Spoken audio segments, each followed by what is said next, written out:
It's not unusual for a bat to sometimes end up inside of a room in a building. They commonly roost in buildings today, some species do. And if you end up having a single bat inside, you can simply put a box or a can or any other type of small container over the bat. Simply place it carefully over the bat where it's roosting on the wall. Take a piece of cardboard or a stiff envelope. Gently scoot it between the box and the wall so that you're securing the bat inside. Once the bat's inside, you want to make sure you secure this. Either take the paper or the cardboard that you used to capture it and tape it shut well so that the bat's secured and can't escape. Or you can simply take, if you have a box like this, you can take the top to the box, put it over the top, and tape it shut. Make sure that there are no spaces between the top of the box and the bottom so that the bat could crawl out. They can come out through a very small area. And if you want to add for whoever is going to be the person designated to capture the bats, that they should use gloves when capturing the bat as an extra safety precaution, you can do that as well. Sometimes bats will fly into the folds of a curtain. In fact, that's very common. They really want to get into some area where they're sort of hidden, and a curtain provides a perfect roosting surface. Again, we're going to use the same procedure. We're just going to put a box or a can over the top of him, but we want to make sure that we push it up against a hard surface. So in this case, we want to make sure that we push this up against the window behind the curtain so that he can't get out of the box. Again, now we have him secured behind the box, and we're going to take a piece of cardboard or a thick envelope, anything that's stiff that will cover the entire top of the box, and put it between the surface the bat is on and the box.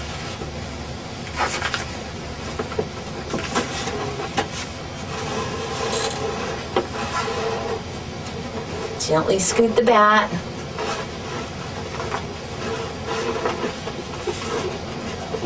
Okay, we have them inside.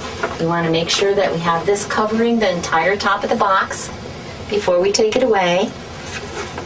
And again, we can either tape it shut as it is, or if you have a box that has a top, you can just simply slide the top on while you're taking off the other and secure it. Sometimes the bat will end up trapped inside of a duct. They'll end up coming through a vent like this, and you'll find them roosting on the ceiling. Here we have a bat roosting on the ceiling tile. We're just going to put the bats over the top of him, just like we did on the wall. And again, we're going to scoot a stiff envelope or a stiff piece of cardboard in between and gently scoot the bat inside so that he's uninjured. And then we're going to tape this shut again to make sure that the bat's secured, not able to get back out. Sometimes the bat will be found on the floor. They can run very fast, so if you're not the person designated to capture the bat, you want to at least be able to confine it until that person arrives so that it doesn't move to some other room or some other area of the building. You can simply place a wastebasket over the bat. You want to do it quickly so that it doesn't escape, but not slam it down on the floor, taking a chance you might injure the bat, particularly the brain, and we want to keep that intact in case the bat needs to be tested for rabies. Here's a little bat scooting across the floor. We're simply going to put the basket over the top of him, and now he's confined until the person who comes who's going to actually secure him and remove him from the building. What if you see a bat flying in the room and it lands and you don't see exactly where it goes? First of all, shut the door to the room so that it can't get out.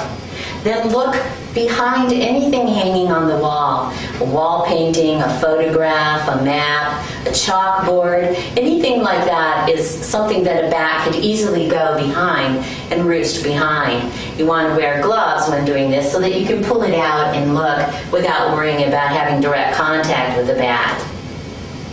It's always better to catch a bat when it's roosting on a flat surface. It's much easier than trying to catch a bat when it's flying. They're very fast. In fact, Mexican free-tail bats can fly as fast as 60 miles an hour with tailwinds. So capture it against a surface if possible. If that's not possible and you have a bat flying in a large area And you need to use a net, like a butterfly net. What I'm going to do is try to catch a bat while he's flying in the room. I'll just watch, and he'll tend to make the same pattern over and over. And once I can anticipate the movements he's making as he comes towards me, I'll quickly lift up the net and turn it real fast so that he's sort of trapped inside. Okay, so now we have him captured inside the net. You can also capture a bat that's roosting on a surface with a butterfly net. The bat, if you put it up against the bat so that the top is over the top of the bat, it's going to want to cling to the netting. They want to cling to any kind of a surface that's netted or easy to climb on. Place the net over the top of the bat, then very slowly start moving it down. The bat will sort of scoot along until you can tell that it's clinging to the netting. On the inside of a building, bats often get through openings in ceiling tiles or places where the wood has come loose or is not well fitted into the rest of the ceiling.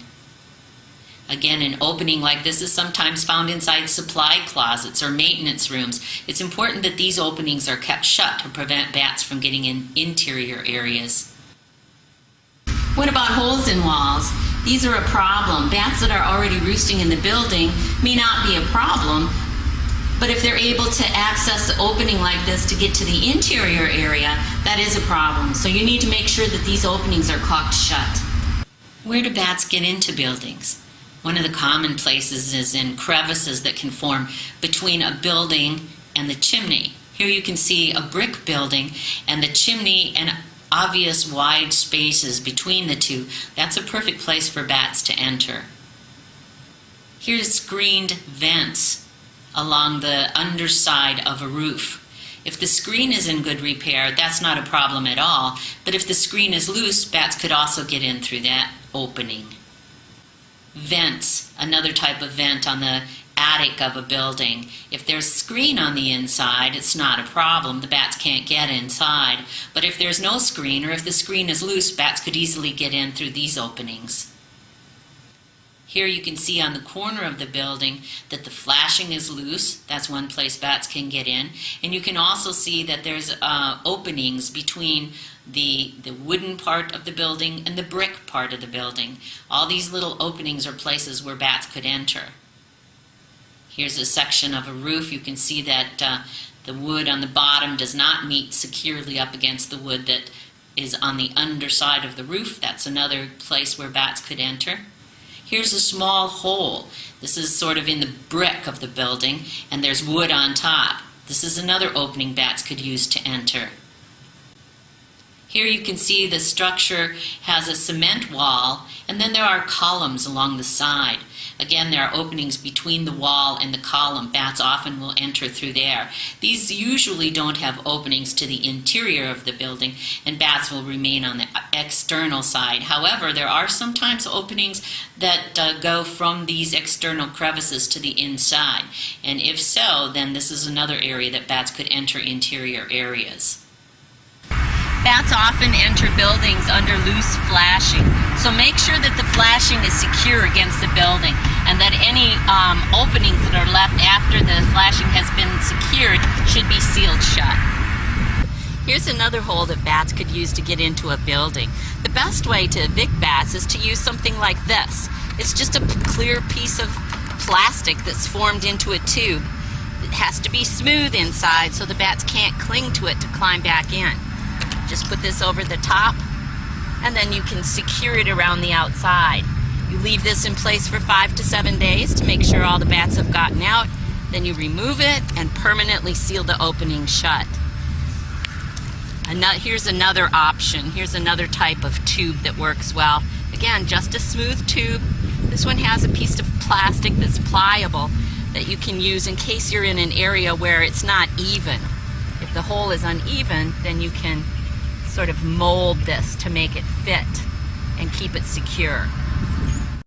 Stone structures often have many places that bats could enter. For instance, right here, this is a very large opening. A bat doesn't need an opening this large to enter, but there are many spaces in this brick structure where bats could enter the building. These spaces would all need to be sealed shut if this was the exterior wall of a building where you're evicting bats.